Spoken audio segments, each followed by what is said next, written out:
Alright, let me show you this replay. Alright, keep your eyes on Bird. Right, just keep your eyes on Bird here. Okay, I got him. Wait for it, charging. Wait for it. Wait for it. Boom! Holy shit. Okay, weekly reset. Of course I know what I'm gonna get, but just to show you guys. Rank 6, baby. There you go. Good rewards for 2 straight weeks now. And so here we are with another video that will show you, or at least will give you some tips on how to rank up your familiar arena.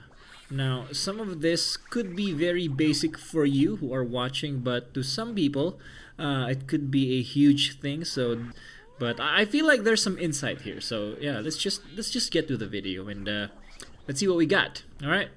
Alright, so first of all, we will need familiars that are strong or a team that has good synergy. However, I understand that at the end of the day, this is a gacha game.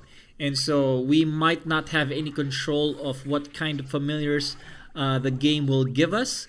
And, you know, unless you are, of course, a whale, in which case you could probably, you know, just spend cash, use your credit card to get whatever familiar you would want.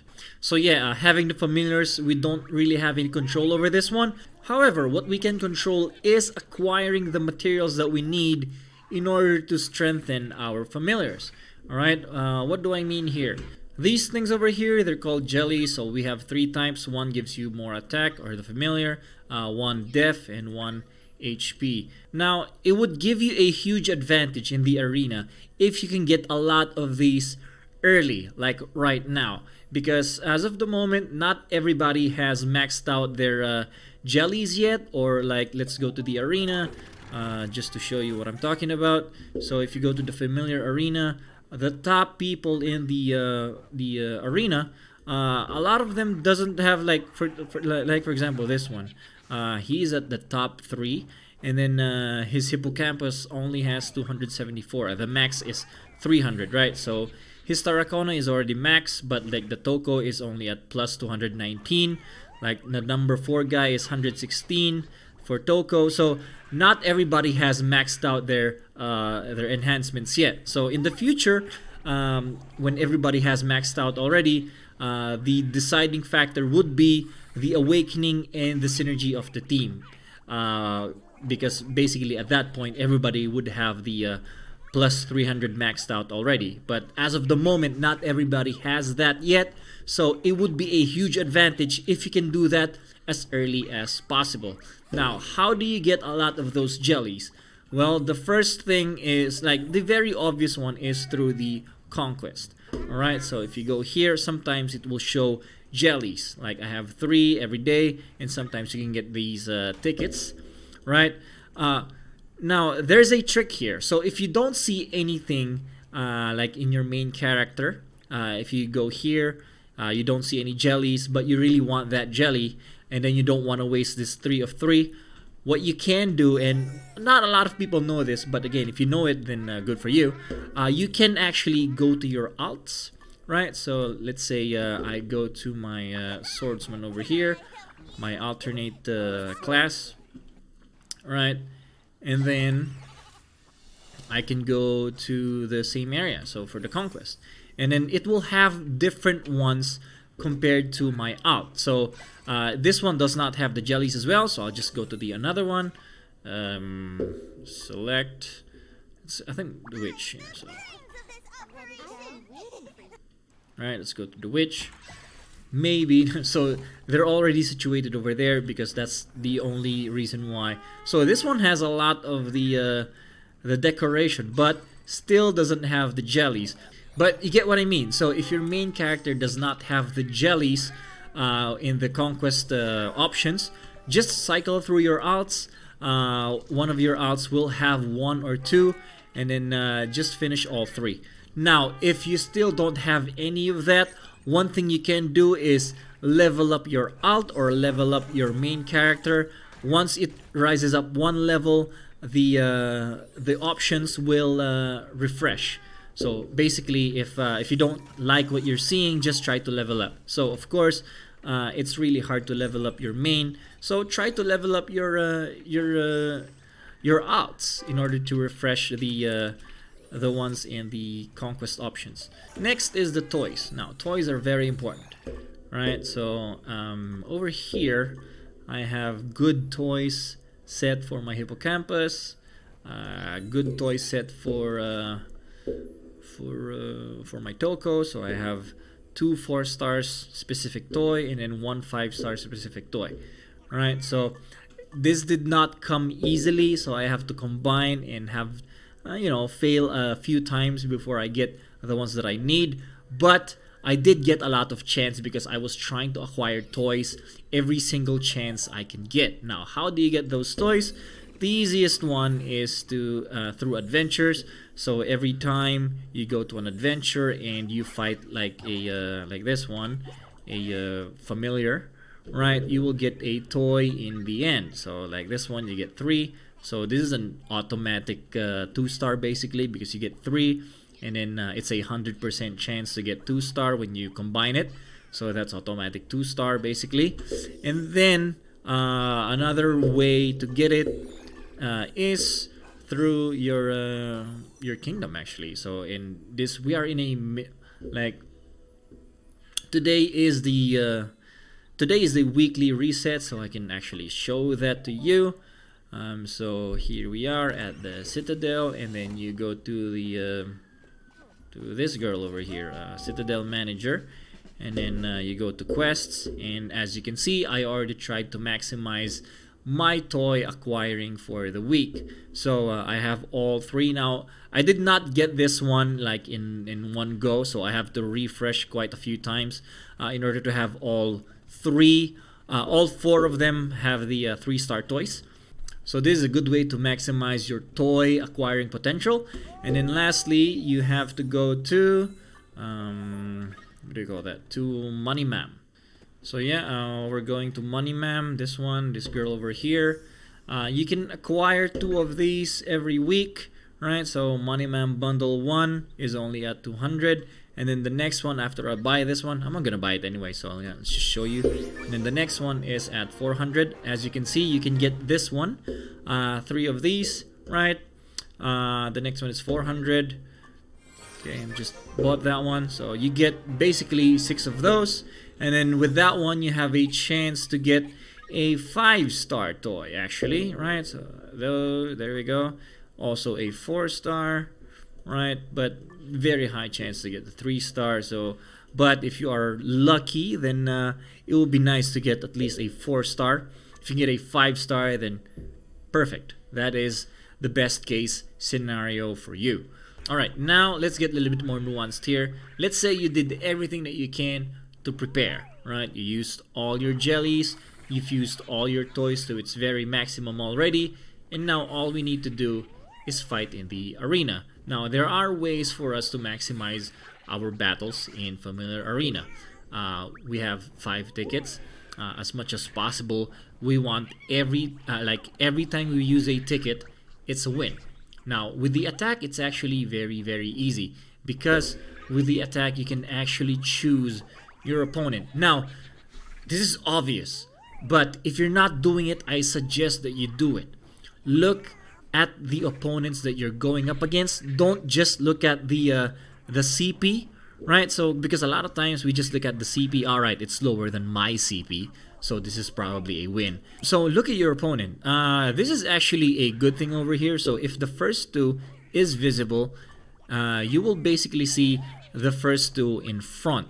So with this one, you can really make a counter. So let's say in this kind of battle, of course I'm not gonna fight it because this is a whale. He's way stronger than me. So but like just for an example, we can do this one. So since his Tarracona is in this side, I can place my familiars in a way where I will have the advantage if I choose to fight him. By the way, Toko is over here, and of course Tarracona has the advantage over here, so we will also switch up Toko and Bird. Alright, so we do that, and now we have the advantage.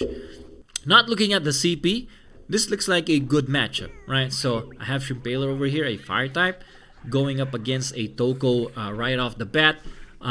This too is a water type going up against Tarracona right off the bat. So that right there is an advantage. So of course you probably don't have the same team that I do. We don't have the same tactics, but basically you get what I mean, right? So you just look at the opponents that you have, try to analyze first, because again, we want to maximize the use of our tickets. If in the choices that you have, you don't feel like you have something that you're like confident that you're gonna win, then I suggest use the refresh button. It's free. Now, if you do that and you still don't see an opponent that you feel confident going up against, I suggest you just wait another 15 minutes before you can do a free refresh again. All right? Like, don't be antsy, right? Don't lose your cool. Like sometimes when we're losing, you just wanna right, I attack again. So I suggest don't do that. Be patient, my friends. Okay, and then even though you have like 5 of 5, okay, and then you wanna use it so that you can maximize all 5. If you don't have an opponent that you feel confident going up against, it's okay. You can have it stay at 5 of 5, because 5 of 5 looks way better than 4 of 5 with a minus in the points. So attacking and losing is actually a huge net negative that I would advise you to just not attack at all and wait for the refresh instead of just risking it and losing in the end. But if your only goal is to get these two, right, your main goal is for PvE or lava, right? So you need these two in order to increase your CP. Then just maximize everything. So don't let it reach 5 of 5 so that you can maximize your tickets. But if your goal is in the familiar arena, I suggest be careful with your fights. Try to maximize your tickets. Every time you attack, it should be a win. Now with the defense, you are usually a sitting duck because the opponent knows what you have, or at least they know 3 of the familiars that you have, and thus they can counter it. However, there is an advantage where if the time runs out and you have a surviving familiar, then you win the battle. All right, so it's maybe it's early that you don't have enough materials in order to build 2 teams, right? 1 attack, 1 defense. But if you are able to, at least just keep in mind that there is that part of the game. And also for the defense, like your defense team, I would suggest that you hide the 2 familiars in front, because with that it will be very hard for your opponent to counter the 2 in front, because the 2 in front is the first one who will receive damage. So if they do a counter on the 2 in front right off the bat, then you basically have the disadvantage in the early parts of the game. However, if they are countering the 3 in the back, then it will take some time. Then it will take some time before they can actually, take advantage of the the previous information that they had, right? So I would suggest that you hide the 2 familiars in front. So that's my tip in the defense. All right, next we're gonna talk about something that a commenter mentioned. I actually mentioned this one as well in the last video. However, I did not go in depth. We're gonna talk about familiar skills and their timing. Now, you know that familiars has skills, but if you don't know, some skills actually could cancel other familiars' skills. So let's take for example this lineup over here, or this matchup. Ebon Torex is one of those familiars where if he attacks, he could cancel an animation of an opposing familiar. Like, let's say for example, they are in front of each other, my Hippocampus against Ebon Torex, and then my Hippocampus started charging. He was about to use his skill, but then Hippocampus was able to hit him with his skill. Chances are he will cancel my Hippocampus's skill, or just delay it, but there is that chance that it could cancel it. So in that regard, the skill and the timing of the skill is very important. Now, with the timing, I noticed that like the cooldown of the familiar skill is directly related to how fast they use the skill. So how do you know the cooldown of the skill of a familiar? This is how you see it. So you go to familiar, and then go to the skill itself. Click torrent, and then there you will see the cooldown of the skill, right? You won't be able to see that by long pressing the familiar. You won't see it over here, and you also won't see it in the, which is a shame, you won't see it when you try to awaken. So like this one, if you want to try to analyze your familiar, you won't see it here as well. So which sucks. I hope they do something about that, but as of the moment, this is the only way to know if like how long is the cooldown of a skill of a familiar, right? So this is the way to see it. So in the beginning of the battle, you don't actually wait 30 seconds before Hippocampus uses his first skill. You wait 20% of the actual cooldown, and that goes for everyone, or like every other familiar. There are some exceptions, which I'm going to talk about earlier, but usually this is the case. So if you want to know which familiar will go or will attack first, which is very important, will use their skill first, you just got to look at the cooldown, and then from there get the 20% of the cooldown, and then there you will know that that's how fast the familiar will get to use the skill. And so you just want to compare that one. So if you're going against a it will be very hard. This will take a lot of like analysis on the other familiar, or like your opponent's familiar. But if you're gonna go in depth on this one, then this is how you do it. So how do I know this for sure? Well, I counted it manually myself. Do I have proof of it? I can show you.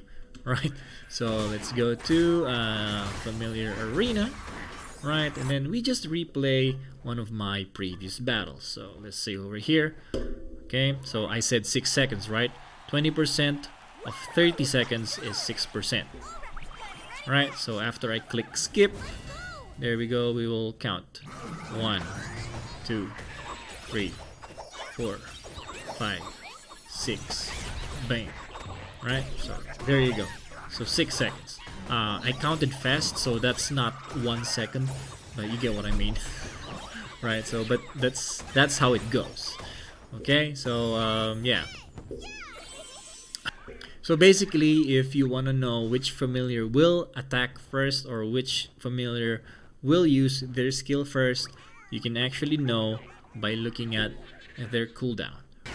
However, there is an exemption here, as I mentioned earlier, and that exemption is this guy, Bunnybot. If you check this, if you check the cooldown of his skill, it's 40 seconds.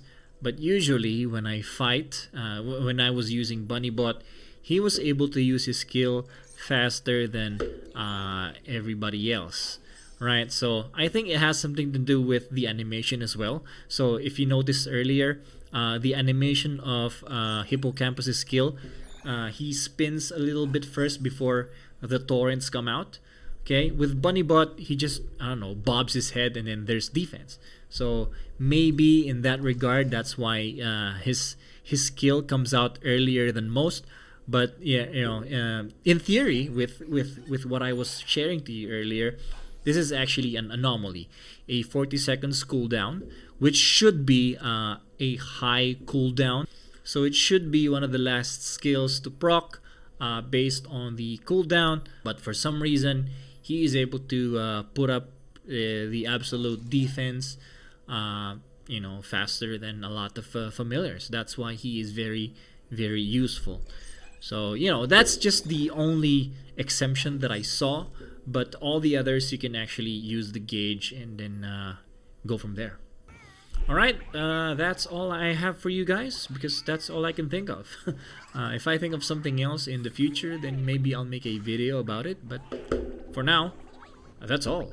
Hopefully this will help you reach at least top 100 I mean, I am not a whale, but I was able to reach top 6.